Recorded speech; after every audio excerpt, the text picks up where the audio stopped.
ग्वालियर के उस पुराने मोहल्ले में जब सूरज की पहली किरण गिरती थी तो नीलम के घर का वो बड़ा सा पत्थर का आंगन सुनहरी आभा से भर जाता था।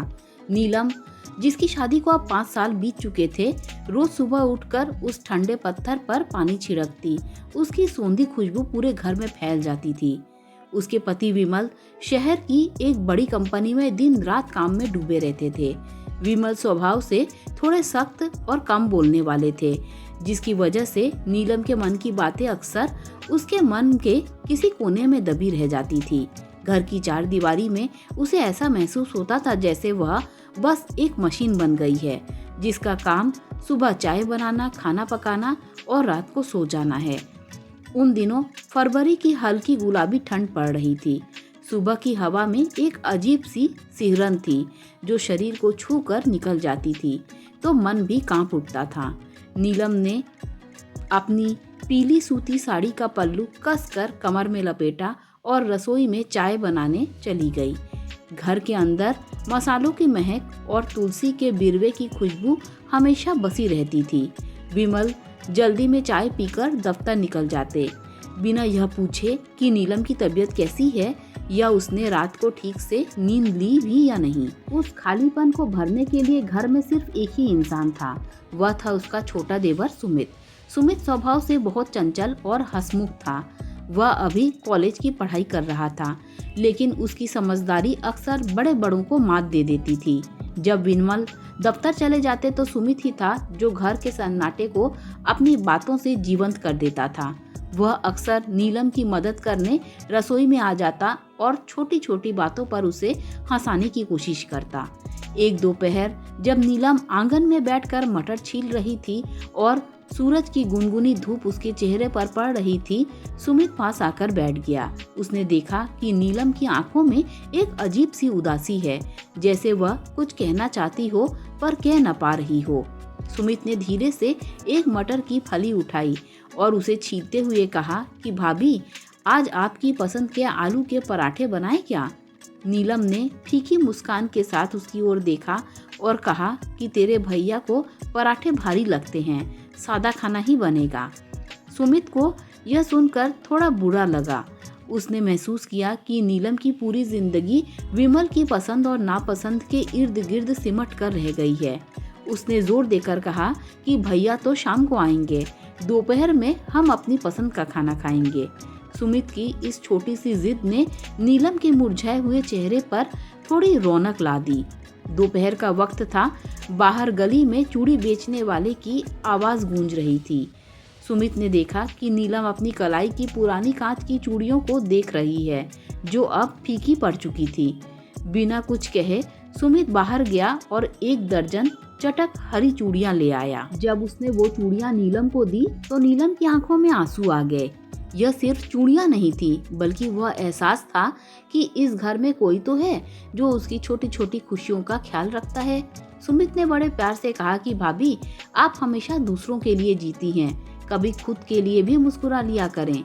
दिन बीतने लगे और घर के अंदर के रिश्तों की डोर और उलझती गई। विमल का काम का दबाव और बढ़ता जा रहा था और उसका स्वभाव और भी चिड़चिड़ा होता गया।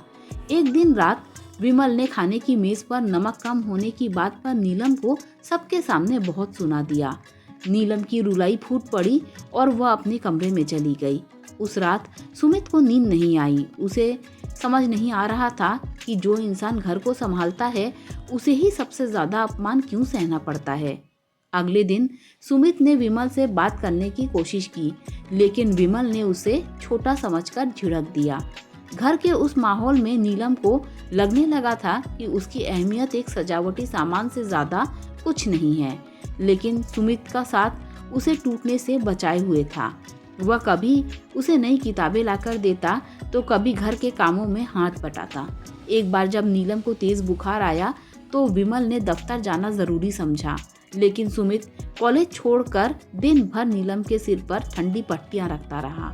उस दिन नीलम को एहसास हुआ कि खून के रिश्तों से बड़े मन के रिश्ते होते हैं। सुमित ने उसे वह सम्मान और समय दिया जो शायद उसे उसके पति से मिलना चाहिए था। गर्मी की दोपहरें अब और भी लंबी होने लगी थी। घर के कोनों में सन्नाटा पसर जाता था, सिर्फ कूलर की आवाज सुनाई देती थी। सुमित अक्सर नीलम को पुरानी कहानियां सुनाता था या अपने भविष्य के सपनों के बारे में बताता।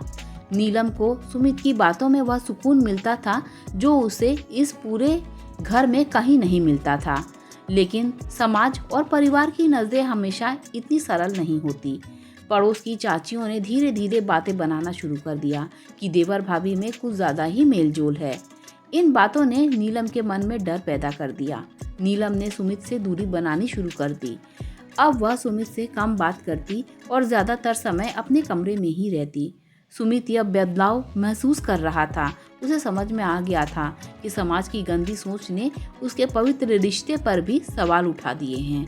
एक शाम जब आंगन में अंधेरा घिरने लगा, सुमित ने नीलम से पूछा कि भाभी, क्या आपने भी लोगों की बातों पर भरोसा कर लिया?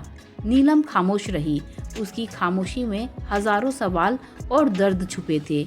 उसने बस इतना कहा कि सुमित, यह दुनिया वैसी नहीं है जैसा हम सोचते हैं। विमल के कान तक भी ये बात पहुंची। एक दिन घर में बहुत बड़ा झगड़ा हुआ।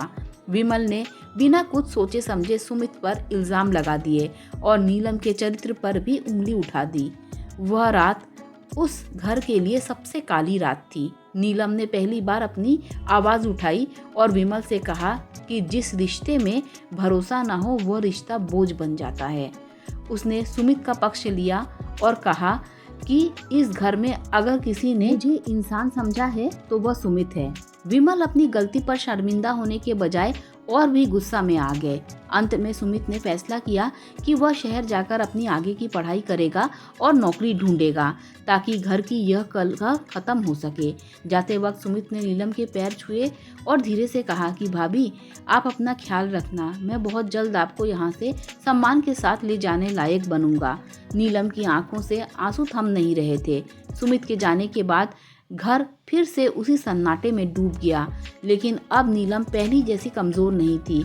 उसने अपनी पहचान और अपनी खुशियों के लिए जीना सीख लिया था। महीनों बाद सुमित की पहली नौकरी लगी और उसने अपनी पहली सैलरी से नीलम के लिए एक सुंदर साड़ी और कुछ दवाइयाँ भेजी। विमल को भी समय के साथ अपनी गलती का एहसास हुआ कि उन्होंने एक सच्चे रिश्ते को शक की नज़र से देखा। घर का वातावरण धीरे धीरे बदलने लगा। नीलम अब केवल एक बहू या पत्नी नहीं थी, बल्कि वह उस घर की नींव बन गई थी, जिसने विपरीत परिस्थितियों में भी खुद को और अपने रिश्तों को संभाल कर रखा। कुछ लम्हे अधूरे ही अच्छे लगते हैं, क्योंकि वे हमें जीवन की कड़वी सच्चाई और मीठी यादों के बीच संतुलन बनाना सिखाते हैं। दोस्तों, अगर इस कहानी ने आपके दिल को छुआ हो तो लाइक, शेयर, सब्सक्राइब कीजिए। Thanks for watching this video.